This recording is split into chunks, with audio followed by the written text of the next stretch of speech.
வணக்கம் நண்பர்களே. தீயினால் சுட்ட புண் உள்ளாரும் ஆறாதே, நாவினால் சுட்டவடு.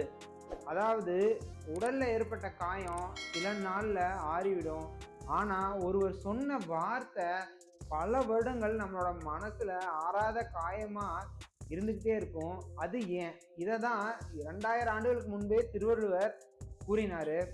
இந்த மாதிரி டெய்லி உங்களுக்கு ஒரு சைக்காலஜிக்கல் ஃபேக்ட்ஸ் வேணும்னா உங்களோட மைண்ட் வித் சதீஸை நீங்கள் லைக் அண்ட் ஃபாலோ பண்ணிட்டு நீங்கள் அப்படியே சப்ஸ்கிரைப் பண்ணிக்கோங்க. இதில் பார்ட் 1, அதாவது இந்த குறளோட அர்த்தம். அதாவது தீயில ஏற்பட்ட காயம் ஆறிடும், ஆனால் வார்த்தைகளால் ஏற்பட்ட காயம் அது மனதளவில் அப்படியே ஆறாமல் இருந்துக்கிட்டே இருக்கும். அது எப்பவுமே மனசுக்குள்ள இருந்துக்கிட்டே இருக்கும். அது ஆறாத வடுவாக இருக்கும். இதில் பார்ட் 2 என்னன்னு பார்த்தீங்கன்னா, சைக்காலஜி இதில் என்ன சொல்லுது. அதாவது மனித மூளை ஒரு எமோஷ்னல் பெயினையே ஃபிசிக்கல் பெயின் போல தான் உணர்ந்துட்டு இருக்கு. அதனால தான் ஒரு அவமானம், ஒரு இகழ்ச்சி, அதே மாதிரி ஒரு நிராகரிப்பு, இதை போன்ற எல்லாமே நீண்ட காலம் ஒரு தாக்கத்தை நமக்குள்ள ஏற்படுத்திடுது. அதனால நீங்கள் ரொம்ப நிதானமாக செயல்படணும். இதில் பார்ட் 3 என்ன பார்த்தீங்கன்னா, குழந்தை பருவத்தில் நம்ம வார்த்தைகளோட தாக்கம் அது எப்படியெல்லாம் இருக்குங்கிறத தான் நான் சொல்கிறேன். நாம் சொல்கிற வார்த்தைகள் பார்த்தீங்களா, நீ எதற்குமே பயன்பட மாட்டாய், உன்னால் இது முடியவே முடியாது, அந்த மாதிரி வார்த்தைகள் நம்ம யூஸ் பண்ணுறங்காட்டி அவங்களோட குழந்தைகளோட செல்ஃப் கான்ஃபிடென்ஸ் பாதிக்கப்படலாம்.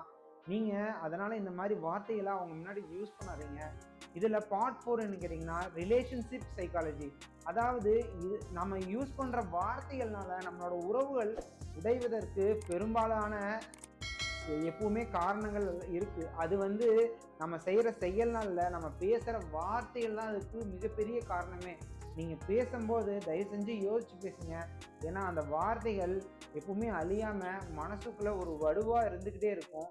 இதில் பார்ட் 5 வந்து கேட்டிங்கன்னா, எப்படியெல்லாம் நம்ம பேசணும். அதாவது பேசுறதுக்கு முன்னாடி யோசிச்சு நிதானமாக பேசணும். அதே மாதிரி கோபத்தில் இருக்கும்போது எப்பவுமே தயவு செஞ்சு யாருமே பேசிடாதீங்க. ஏன்னா நீங்கள் என்ன பேசுகிறீங்கன்னே உங்களுக்கு தெரியாது. நீங்கள் மற்றவங்கள விமர்சிப்பதை விட அவங்களுக்கு ஒரு வழிகாட்டியாக நீங்கள் இருக்க ஆரம்பிங்க. அதே மாதிரி மரியாதையுடன் பேச கற்றுக்குங்க. எப்பவுமே மரியாதையோட பேசுகிறது தான் ரொம்ப ரொம்ப முக்கியம்.